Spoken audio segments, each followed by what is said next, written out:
It's the World Cup of World Cups. Qatar 2022, the semi-finals, third place playoff and final. Hello and thanks for listening to the World Cup of World Cups podcasts. I'm James Cook. Joining me as always is Paul Savage. Hello, Paul. Hello, how are you? I'm bereft.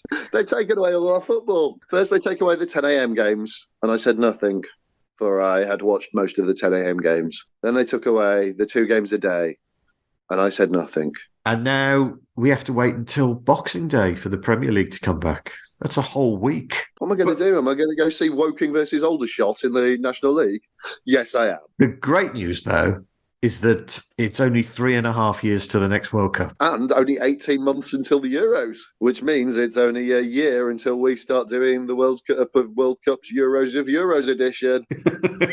Well, let's have a little break before I have to do all that research. Where were we? Oh, yes, the semi-finals. Argentina-Croatia was the first one. Livakovic, the brilliant Croatian goalkeeper, brings down Alvarez, and Messi converts the penalty, bringing him level with Mbappe on 5 goals for the tournament, and ahead of Gabriel Batistuta as Argentina's all-time top World Cup goal scorer with 11. What he cleverly did was score a penalty properly by taking a proper run-up and kicking it really hard. It's a mad idea, guys, but this stuttering, stupid run-up seems to not be effective. 5 minutes later, Alvarez runs in a straight line from the halfway line. He just runs in a straight line with the ball, and he just keeps going until the ball is in the net. And the Croatian defence are, sorry, we're not used to people being that incredibly direct and obvious. We don't know what to do. They were expecting a turn, a step over, a flick. No, at one point, he kicks it into his own chin and then just carries on. And you think, why don't players just do that all the time?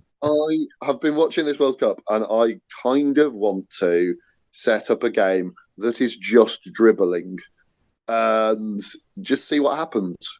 Everyone's only allowed to dribble. You're allowed to put your foot on the ball and then somebody else take over from a dribble when you got tired. In the second half, Messi takes on Gvardiol and wins. It is like one of those, what's going to happen with this guy and this guy? And then he just absolutely destroys him.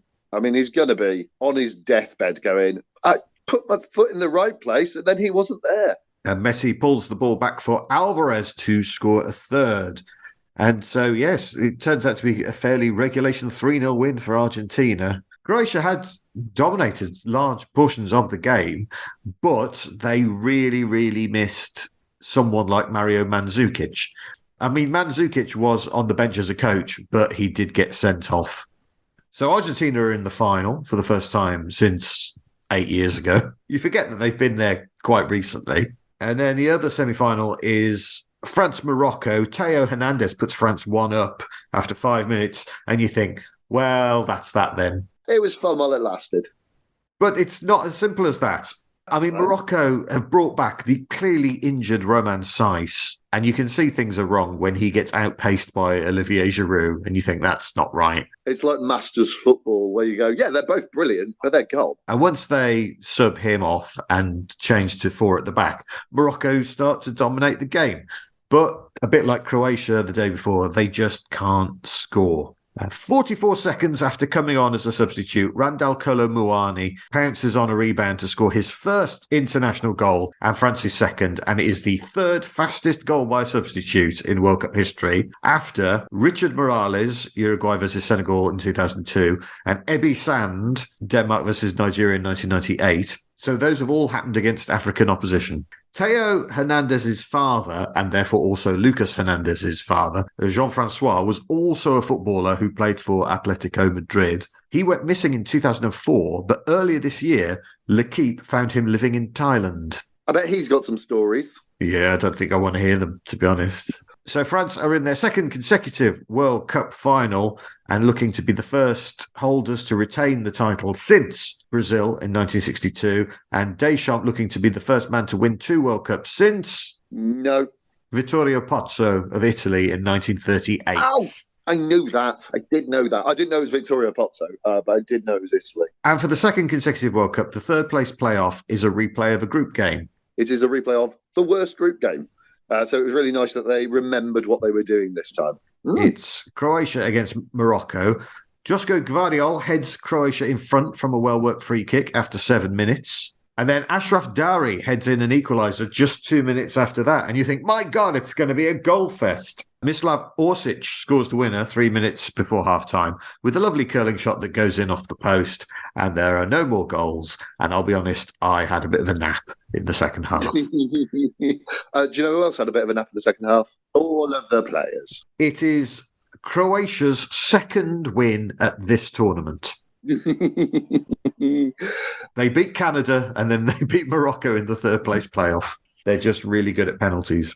Croatia have a goal difference for the entire tournament of +1. That's all you need. For context, England's was +9. England had the best goal difference at the tournament, which, let's face it, is the real quiz. I mean, that does mean that the greatest ever side is Hungary 1982 or something. Yeah, the ones who beat El Salvador but didn't get through the groups, yeah. It is Croatia's second third place finish and third top 3 finish for a nation that has played in World Cup since 1998 and has a population of 4 million. That is absolutely incredible. I was going to say, I don't really know what's going on there, but I do. It's fervent nationalism and really liking football. Also, they have won 4 penalty shootouts in the last 2 World Cups. Tell you what I would like to see.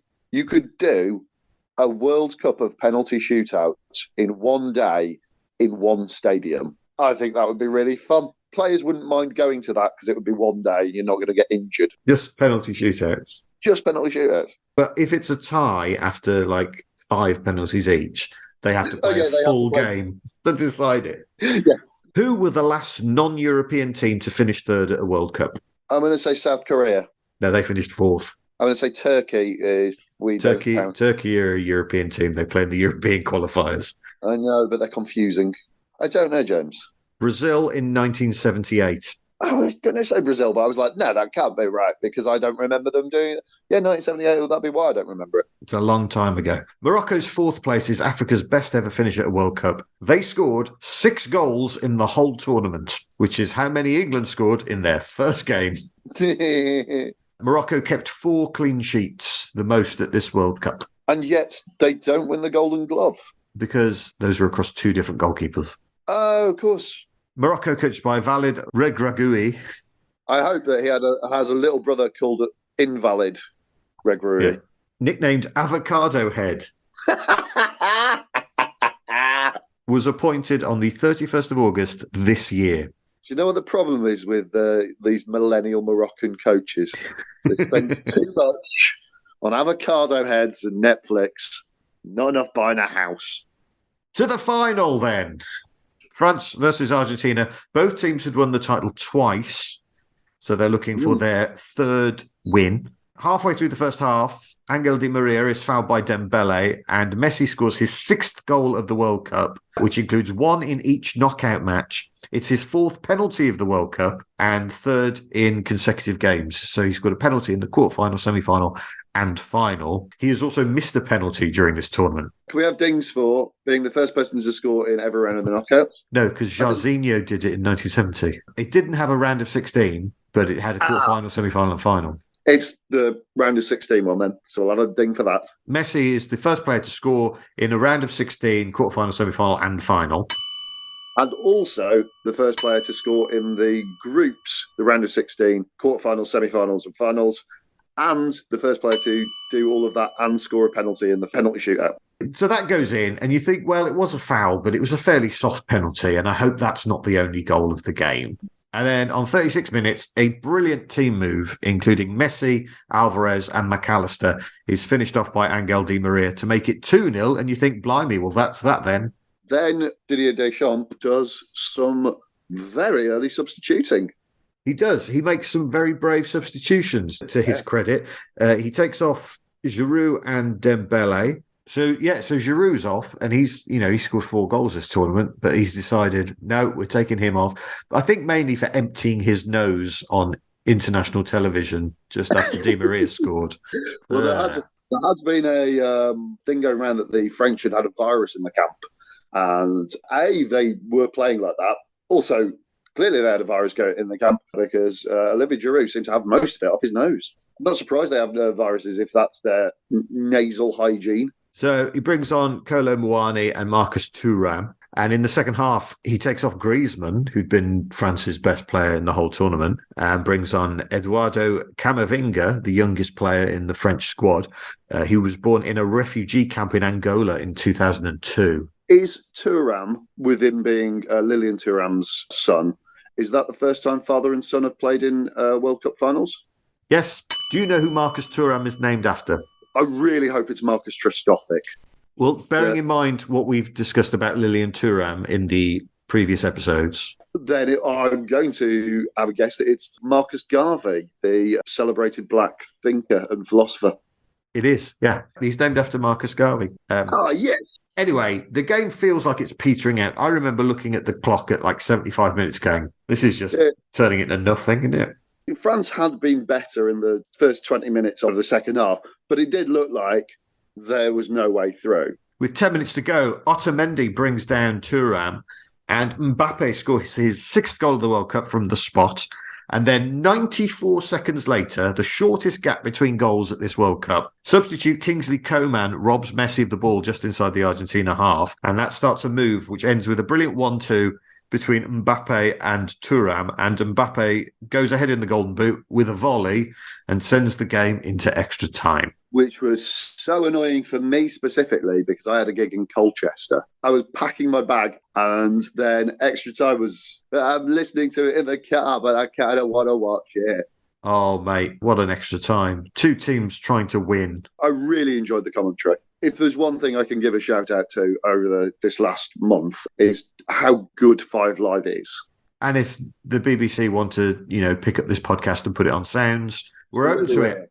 If you just want to lend us Ellis James for one episode where we talk about Wales at the World Cup, we're happy to do that too. We want to get on that sweet, sweet BBC gravy train. So extra time early in the second period, Argentina's passing carves open the French defence and Messi's shot clearly goes over the line. It looks in real time, oh, that's gone over the line. And then the referee's watch thing goes off and you go, well, that was definitely over the line. That's a goal. But to try and make drama out of it, the TV were like, but did it cross the line? And everyone's going, yes, it did. It clearly went over the line before the defender cleared it. And Argentina retake the lead and Messi draws level with Mbappe with 7 goals in the Golden Boot because that subplot is going on at the same time. The last thing you want with extra time is it just feeling like extra time. That you play half an hour of extra kicking it about for no real reason. And a hammer and tongs extra time session, I'm all there for.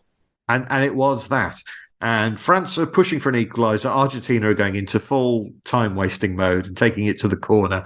But incredibly, with 2 minutes remaining, Mbappe's shot hits Montiel's arm and a penalty is given, which Mbappe, with absolutely ice in his veins, scores with 2 minutes to go in the World Cup final, not only to equalise for his team, but to go ahead in the Golden Boot standings on 8 and become the second player in history to score a World Cup hat-trick. And according to Ali McCoist on commentary, the first player in a World Cup final to score a hat-trick where the ball crossed the line. Nice dig, mate. It is also the latest goal of this World Cup. The thing that Sir Geoff Hurst got for scoring a hat-trick in the World Cup final was to become Sir Geoff Hurst. He got knighted. So I wonder if he will become Sir Kylian Mbappe. Well, they don't really do that in France, do they? Légion d'honneur. Yeah, or like the pricks being dead bon at le stuff. You're not as good at French as you are at Spanish, are you, Paul? Really not. In the last minute, though, of extra time, Kolo Muani has a chance, which is brilliantly saved by Emi Martinez. Then Argentina go up the other end, and Lautaro Martinez has a header that he just completely fluffs. So they both have a chance in the last minute to win it. I mean, the header is not close in the end, but it's in a brilliant position. Free header to win the World Cup. I don't know how elite sportsmen do it, where they keep coming back for this. Because I still think about gigs that I messed up 10 years ago, and that was well within my control. I didn't have an opponent.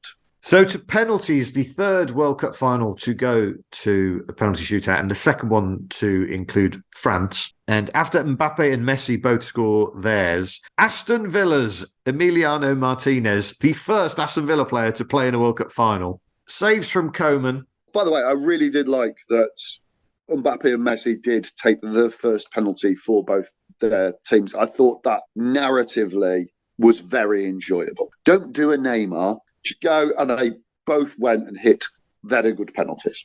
And then Tchouaméni hits his wide. Tchouaméni hits his wide after a little bit of, let's say, outhousery from our friend Emi Martinez, who had thrown the ball away. Probably should have got booked for that. I think his tactic there was, I'm going to do all of that until I get booked, and then I'm going to stop. Because he does get booked during the penalties. I'd have sent him off purely for lols. Give him a straight red and be like, right, go on then. Are you putting in? How can you send him off after that little dance he did after Tchouaméni's miss? The little shoulder dance. It was very enjoyable from a neutral, but I'd have chinned him. There was a bit at the end where there was a guard of honour, and you go, can you do a guard of honour when you have been really unsportsmanlike 2 minutes earlier? But they're like, well, that was part of the game. The game's finished now. So Gonzalo Montiel, who had given away the penalty in the 118th minute and who had missed the semi-final through suspension, is given the chance to win the game. And he does. And Argentina are the world champions for the third time. And France lose their second World Cup final on penalties. France are the only team to have won 5 games at this World Cup, but they are runners-up. It was absolutely brutal for France, specifically for Kylian Mbappe. Obviously, he has to come up and get his second-place medal, which is an interesting thing. You'd think that maybe you can give them at a later date. Might not want it, that thing. Send them in the post. Apparently, quite a lot of them do get posted out because loads of players will leave them in the dressing room because they don't want to see them. Because it is a silver medal for the whole tournament. It's not you lost a game. It's you're the runners-up in the world. So, but I can completely understand why a lot of players just take theirs off immediately and don't want anything to do with them. The 30 other teams didn't get as far as you. Croatia seemed quite happy with their bronze medals. Yeah. This is better than that, apparently. Kylian Mbappe is the first Golden Boot winner to lose the final since... Oh, now you're asking. Sandor Kocik in 1954. No player in history has scored as many goals in a World Cup final as Kylian Mbappe. He has 4. He is the top scorer in all World Cup finals. He is 23. Lionel Messi comes second in the Golden Boot with 7, which is usually enough to win it. And it is the most scored by the Silver Boot winner since Jairzinho in 1970. Because they did Golden Boot winner, but Kylian Mbappe had to come on and do that, walking past the World Cup that he's not allowed to touch. And because he's not won it, and that he's just had to give up. That did feel especially cruel to be like, oh, the player of the tournament is the guy who's just beat you. The best goalkeeper is the guy who's just beat you. And the best young player is the guy who's just beat you. They're all, do you want to come and get pictures with them? And he was like, I'd rather be anywhere else. Yes, Emi Martinez wins the Golden Glove for best goalkeeper of the tournament and then hilariously pretends that it is his penis, which is just the funniest thing I've ever seen. Cue joke about his pants fitting him like a glove. Because it's the disapproving Arab sheikh looking over his shoulder that is very funny. Yeah. Speaking of Arab sheikhs, the garment that they put Messi in to crown him, a net curtain. Lionel Messi is put in a negligee to lift the trophy by the looks of things. He also wins his 5th man of the match of this tournament. So 5 of the 7 games he was man of the match. It is his 26th World Cup appearance, which breaks Lothar Matthäus's record. And Lionel Scaloni is the youngest coach at this World Cup, age 44, and he's won it. Argentina won 5 of 6 of their penalty shootouts. Do you know what was interesting about the penalty shootout at the World Cup that they did not win? That was the one that Jens Lehmann had the things written down. That is interesting, but no, it's more who were unused subs on that day. Messi, probably, because it was 2006. And? Aguero? No, Lionel Scaloni. Scaloni was on unused sub on that day. German Petzela becomes the first German to win the World Cup since 2014. Oh, who's our 10-year-old listener? Matthew. Matthew, note that down. That's going to be a lovely quiz question. For the 7th time in World Cup history, a team from Group C wins the World Cup, which is way more than any other group. Time now to rate the 2022 World Cup in the World Cup of World Cups leaderboard, currently led by 1986 Mexico with a score of 8.19.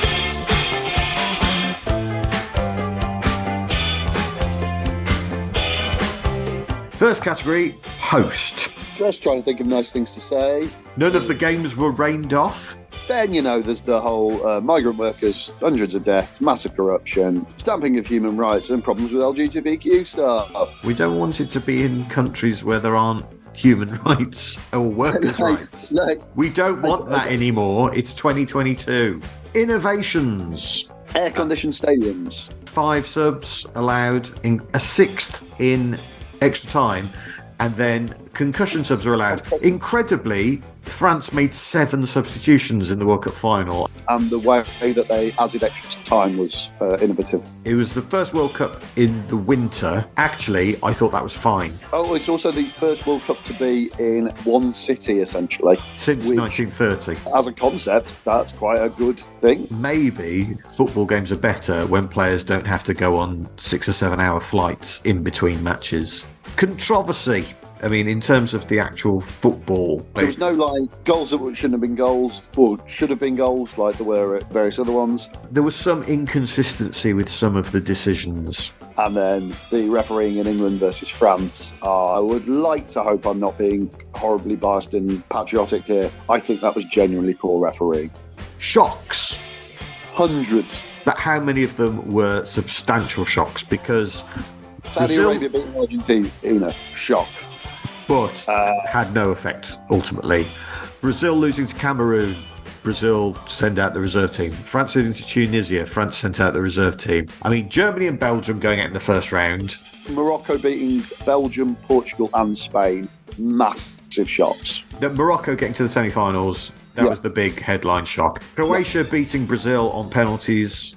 Also a shock, although we shouldn't be shocked when Croatia win penalty shootouts because they're really good at them. Game of the tournament.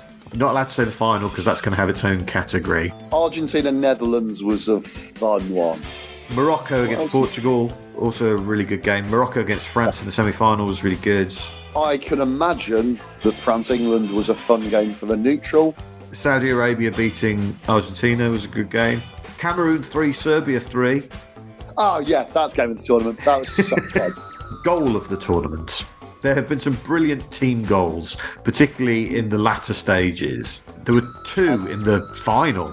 Mbappe's one I think might be my favourite, just because I yelled a bunch of swears when that went in. I think my goal of the tournament was the one scored by Vincent Aboubakar for Cameroon against Serbia. Oh, how have I not even thought of that? Over yes. Because I've never seen that before at a World Cup. Yes. The final, France versus Argentina, a 3-3 draw with Argentina winning on penalties. I wasn't alive in 1958 or 1954. I don't know if those were better games, but I haven't seen a final like this before. So often the finals are drab affairs, and this was amazing. Worthiness of champions, Argentina. They did get beat by Saudi Arabia. They beat Croatia, they beat the Netherlands. Well, they drew with the Netherlands, and then drew with France, and they won the penalties. I know you and FIFA think that winning on penalties is a draw somehow, but No. We don't say winning on penalties is a draw. We say the game was a draw, which is why they had penalties. Those games of football were draws, and then they had a penalty shootout, and then Argentina won that, and that's why they won. Fine, but I think that's a confusing metric. The people will say, oh yeah, it was sort of like Messi on his own. But who had McAllister? He was so good in that final. Yeah, I mean, much like in 1986, a decent team with a superstar in it. It would not surprise me if once Messi retires, because he said that he will continue playing for Argentina. He's on 98 international goals. Top scorer, Kylian Mbappe, 8 goals, including a hat-trick in the final. What I like as well, the race was on throughout, but also I like it when the Golden Boot winner doesn't win with 4. I mean, I know a couple came from penalties, but most came from open play, and most of them were great. British contribution. Wales there for the first time. Since 1958. And then, of course, there was an England side who did fairly well. Wider cultural impact. For all our critique of Qatar, we shouldn't forget how massive this is for the Arab world and the Middle East in general. I think it will remain to see what the wider cultural impact. And finally, entertainment value. I've got some stats for you here. There were 2.69 goals per game. Incredibly, the goals per game in the knockout was 3.25. It very rarely goes up after the groups, and it has this time round. There were 7 0-0s tied for first place. There were 10 1-0s, which is the fewest since 1994, and no dead rubbers. All of the boring bits were the second round of group games. I think you and I, between us, watched 4 0-0s in a row. The third round was amazing. The last group ones, and I hope that FIFA keep that, because they had talked about going down to groups of 3, and I think that will not happen now. I'm now worried that this is going to be the greatest World Cup of all time. The scores are in, and I can reveal that the score for the Qatar 2022 World Cup is 6.58, which puts it between USA 94 and Italia 90 in 11th place in our World Cup of World Cups leaderboard. Where is the bit that it's really let itself down? Post. Probably scoring 1 out of 20 on that bit. Look, football is really good, and the top players playing at their best in order to try and win games is going to be entertaining pretty much wherever you put it. You've just got to be, I think, a little bit more discerning about where you put it. So that brings us to the end of the World Cup of World Cups podcast. Thank you so much for listening. It's going to stay up online so you can tell other people about it. They can go back to the beginning and listen from 1930 onwards. And if you want to rate and review, it just means more people get to hear the podcast. So we'd really appreciate that. We will be back for other things in the future. Don't unsubscribe. There's going to be other stuff going on this feed, guys. You can, of course, support us if you've enjoyed it. If you've listened to the whole thing, I think it's 38 episodes or something like that. If you've enjoyed the whole thing and want to bung us the price of a cup of coffee, you can at our Ko-Fi page. It's ko-fi.com/World Cup of World Cups. Paul has a book. It's called But Doctor, I Am a Collection of Comics by Paul Savage, and you can get it from savagecomic.com, which is my website, and I will literally send it out by hand, and I'll doodle it in with a thing of your choice for free. And I have a book called 101 Board Games to Play Before You Die, which is available from 101boardgames.com. If you want to follow us on the socials, I'm at James E. Cook. I'm at Comedy Savage. And until we return with something else, thank you once again from the World Cup of World Cups. Goodbye. Goodbye.